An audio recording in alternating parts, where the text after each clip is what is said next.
নমস্কার, সোজানার শান্তনুর চ্যানেলে প্রত্যেককে স্বাগত। আজ তীর্থ জিজ্ঞাসার নতুন একটি এপিসোড নিয়ে এলাম। বৃহদীশ্বর মন্দির, থাঞ্জাভুর। তামিলনাড়ুর হৃদয়ে কাবেরী নদীর তীরে অবস্থিত ভারতের এক মহাসৌধ, এক স্থাপত্য বিস্ময়, এক আধ্যাত্মিক মহাভুবন। নাম তার বৃহদীশ্বর মন্দির বা প্রজাপতি রাজরাজেশ্বরম। 11 শতকে চোল সম্রাট রাজরাজ চোল এর স্বপ্নে জন্ম নিয়েছিল এই মন্দির। আজও তো দাঁড়িয়ে আছে একই গরিমায়। সময়ের প্রাকৃতিক দুর্যোগের, এমনকি মানুষের হাতের স্পর্শেও অটুট।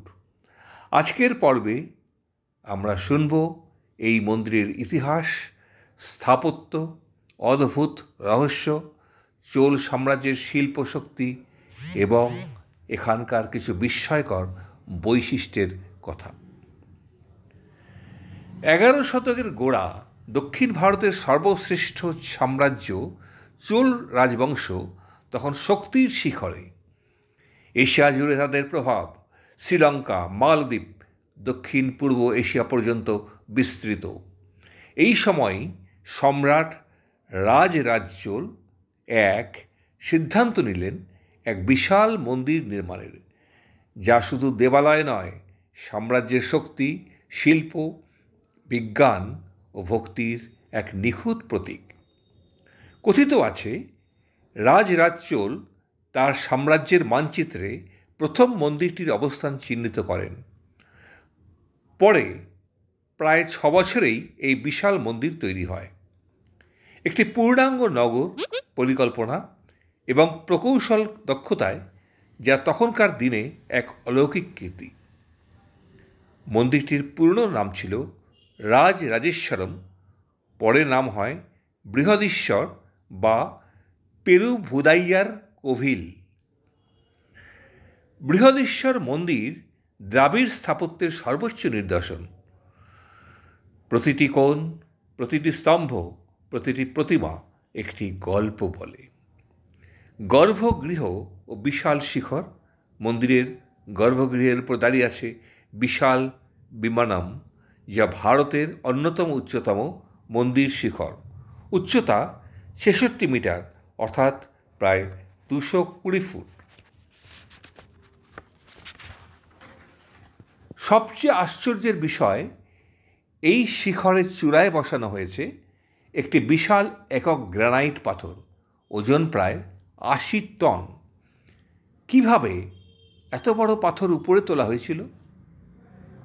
ইতিহাসবিদরা মনে করেন প্রায় 6 কিলোমিটার লম্বা একটু ঢালু র্যাম্প বানিয়ে হাতির সাহায্যে পাথরটিকে উপরে তোলা হয়েছিল।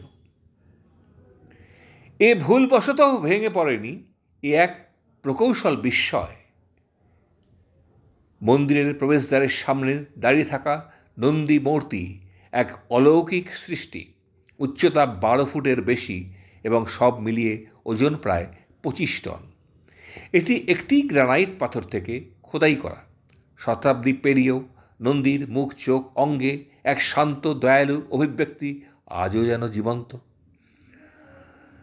গ্রানাইট থাঞ্জাভুরে গ্রানাইট প্রায় নেই বললেই চলে। তাহলে কোথা থেকে আনা হয়েছে কোটি কোটি টন পাথর?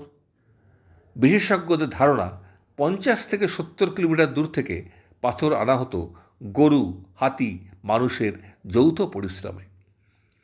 এটি চোলদের দুর্দান্ত সংগঠন ও প্রযুক্তিরই প্রমাণ।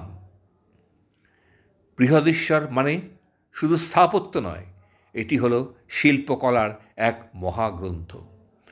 মন্দিরের ভিতরের দেওয়ালে আপনি দেখতে পাবেন চোল যুগের ফ্রেস্কো পেইন্টিং, যার প্রতিটি রং আজও এতটাই টাটকা যেন কালকে আঁকা হয়েছে।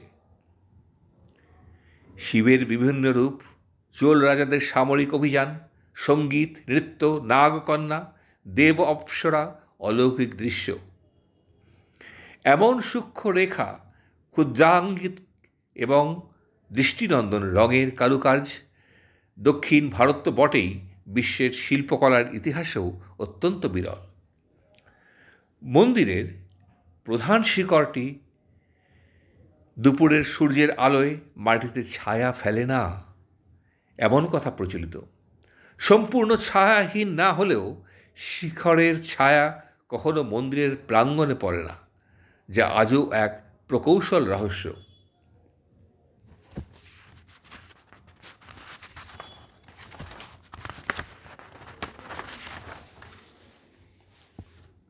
মন্দিরটি 1000 বছর ধরে বহু প্রাকৃতিক দুর্যোগ, বন্যা এবং ভূমিকম্পেও টিকে আছে। তার কারণ নিখুঁত ভারসাম্য, জ্যামিতি এবং পাথরের জোড়াই ব্যবস্থার অপূর্ব নকশা। মন্দিরের পুরো কাঠামো তৈরিতে কোনো সিমেন্ট, কোনো চুন সুরকি নেই।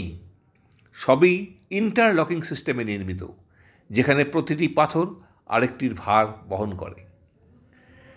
বৃহদীশ্বর শুধু দেবালয় ছিল না, এটি ছিল দক্ষিণ ভারতের সংস্কৃতির অন্যতম কেন্দ্র। মন্দিরে ছিল নৃত্যশালা, সঙ্গীত অনুশীলনের স্থান, পাঠশালা, ভাণ্ডারঘর, প্রশাসনিক দপ্তর। চোল যুগে বহু নর্তকী, যাদের দেবদাসী বলা হতো, এখানে রাত্রিবেলা শিবের উদ্দেশ্যে নৃত্য পরিবেশন করতেন। মন্দির ছিল সঙ্গীত, নৃত্য, সাহিত্য, ভাস্কর্যের এক জীবন্ত বিশ্ববিদ্যালয়। এই মন্দিরের মূল দেবতা বৃহদীশ্বর শিব, যিনি তামিলে পেরুভুদাইয়ার অর্থাৎ দ্য গ্রেট লর্ড। ভিতরের গর্ভগৃহে রয়েছে একটি বিশাল লিঙ্গম, উচ্চতায় প্রায় 13 ফুট। এটি দক্ষিণ ভারতের সবচেয়ে বড় শিবলিঙ্গগুলির একটি। প্রতিদিন সকালে হওয়া আরতি, অভিষেক, বেলধ্বনি এবং বেদ পাঠ, মন্দির মণ্ডপ জেগে ওঠে এক অনন্য ধ্বনিতে। 1987 সালে বৃহদীশ্বর মন্দিরকে ইউনেস্কো ওয়ার্ল্ড হেরিটেজ সাইট ঘোষিত করা হয়। এটি ভারতের 3টি চোল মন্দিরের একটি, যাকে বলা হয় গ্রেট লিভিং চোলা টেম্পলস। আজও প্রতিদিন হাজারো মানুষ আসেন, শুধু প্রার্থনা করতে নয়, বরং অধ্যয়ন করতে, স্থাপত্য বুঝতে, ইতিহাসের স্পন্দন অনুভব করতে। এটি এক জীবন্ত ঐতিহ্য, যা ভারতের অহংকার। বৃহদীশ্বর মন্দির শুধু একটি পাথরের নির্মাণ নয়, এটি এক সভ্যতার শিল্প, জ্ঞান, বিজ্ঞান ও আধ্যাত্মিকতার সম্মিলিত উচ্চারণ। 1000 বছরের পরও যে মন্দির মানুষের মনে বিস্ময় ও শ্রদ্ধার সঞ্চার করে, সেটিই তো প্রকৃত মহত্ব। এখানে দাঁড়ালে মনে হয় সময় থমকে গেছে, চোল সাম্রাজ্য যেন এখনও জীবন্ত, আর শিব চিরন্তন। আজ এই পর্যন্ত। এই আলোচনাগুলি যদি আপনাদের ভালো লেগে থাকে, তাহলে আপনাদের উপলব্ধি কমেন্টের মধ্যে জানাবেন। যারা এখনও সাবস্ক্রাইব করেননি, সাবস্ক্রাইব করবেন। এরপরে আসবো আবার নতুন পর্ব নিয়ে।